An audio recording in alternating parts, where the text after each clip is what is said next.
ಯಾರ ಜೊತೆಗೆ ಸಹವಾಸ ಮಾಡ್ತೀವಿ, ನೀವು ಯಾರ ಜೊತೆ ಓಡಾಡ್ತಾ ಇರ್ತೀವಿ, ಅವ್ರ ತರ ನಾವು ಆವರೇಜ್ ಆಬ್ವಿಯಸ್ಲಿ.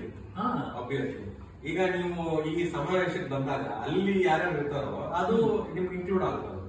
ಅವ್ರು ಒಂದ್ 3 ನಿಮಿಷ ಕೇಳಿದ ಕೂಡ ಅವ್ರ ಅಂತ ಹೇಳ್ತೀವಲ್ಲ, ಅವ್ರ ಅಭ್ಯರ್ಥಿ ನಮ್ಗೆ ಎಲ್ಲೋ ಒಂದ್ ಕಡೆ ಎನರ್ಜಿ ಬಂದ್ಬಿಡುತ್ತೆ.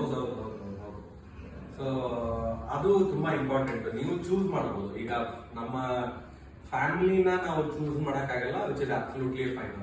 ಬಟ್ ನಿಮ್ಮ ಸರ್ಕಲ್ ನ ನಾವು ಚೂಸ್ ಮಾಡ್ಕೋಬಹುದು. ನೀವು ನಿಮ್ಮ ಸರ್ಕಲ್ ನ ಚೂಸ್ ಮಾಡ್ಕೊಂಡಾಗ ಅವಾಗ ನಿಮ್ಗೆ ಸಕ್ಸಸ್ ಆಗ್ಲಿ, ನಿಮ್ಗೆ ದುಡ್ಡು ಆಗ್ಲಿ, ಅದು ನಿಮ್ಮನ್ನ ಚೂಸ್ ಮಾಡ್ಕೊಳ್ಳುತ್ತೆ. ನೀವು ಸರ್ಕಲ್ ನ ಚೂಸ್ ಮಾಡ್ಕೊಳ್ಳಿ, ದುಡ್ಡು ನಿಮ್ಮನ್ನ ಚೂಸ್ ಮಾಡ್ಕೊಳ್ಳುತ್ತೆ, ಸಕ್ಸಸ್ ನಿಮ್ಮನ್ನ ಚೂಸ್ ಮಾಡ್ಕೊಳ್ಳುತ್ತೆ. ಚೆನ್ನಾಗಿ ಹೇಳ್ಬಿಟ್ರಿ. ಜೊತೆಗೆ ನಾವು 3 ಪುಸ್ತಕಗಳನ್ನ ಬಿಡುಗಡೆ ಮಾಡ್ತಾ ಇದ್ದೇವೆ. ಸಾಹಿತ್ಯ ಚಂದನ, ವ್ಯಕ್ತಿತ್ವ ಚಂದನ ಮತ್ತು ನಿರೂಪಣೆ ನಿರೂಪಿಸಿ. ಅತಿಥಿಗಳಾಗಿ ಡಾಕ್ಟರ್ ಜಸ್ಟಿಸ್ ಶಿವರಾಜ್ ಪಾಟೀಲ್, ಕವಿ ಡಾಕ್ಟರ್ ಬಿ ಆರ್ ಲಕ್ಷ್ಮಣರಾವ್, ಜೊತೆಗೆ ರಾಮಚಂದ್ರ ಗುರೂಜಿಗಳು, ಜೊತೆಗೆ ನಮ್ಮ ಅಡ್ವೈಸರ್ಸೇ ಒಂದು 6 ಜನ ಬೇರೆ ಬೇರೆ ಕ್ಷೇತ್ರದ ದಿಗ್ಗಜರಿದ್ದಾರೆ. ಅವರೆಲ್ಲರಿಗೂ ಕೂಡ ಬರ್ಲಿಕ್ಕೆ ಹೇಳಿದ್ದೇನೆ. ನಿಮ್ಮ ಒಂದು ಹಾಜರಿ ಅಲ್ಲಿರುತ್ತೆ. ನಿಮ್ಮ ಗೌರವವನ್ನ ಕಣ್ತುಂಬಿಕೊಳ್ಳೋದಕ್ಕೂ ನಮ್ಮ ವೀಕ್ಷಕರಿಗೆ ಆಹ್ವಾನ ನೀಡ್ತಾ ಇದ್ದೇನೆ. ಸೊ ನನ್ಗೆ ವೀಕ್ಷಕರ ಪರವಾಗಿ ನನ್ಗೆ ನಿಮ್ಗೊಂದು ಕ್ವಶನ್ ಇದೆ ಇವೆಂಟ್ ಬಗ್ಗೆ. ಸೊ ಈ ಇವೆಂಟ್ ಫ್ರೀ ಇರುತ್ತಾ, ಏನಾದ್ರು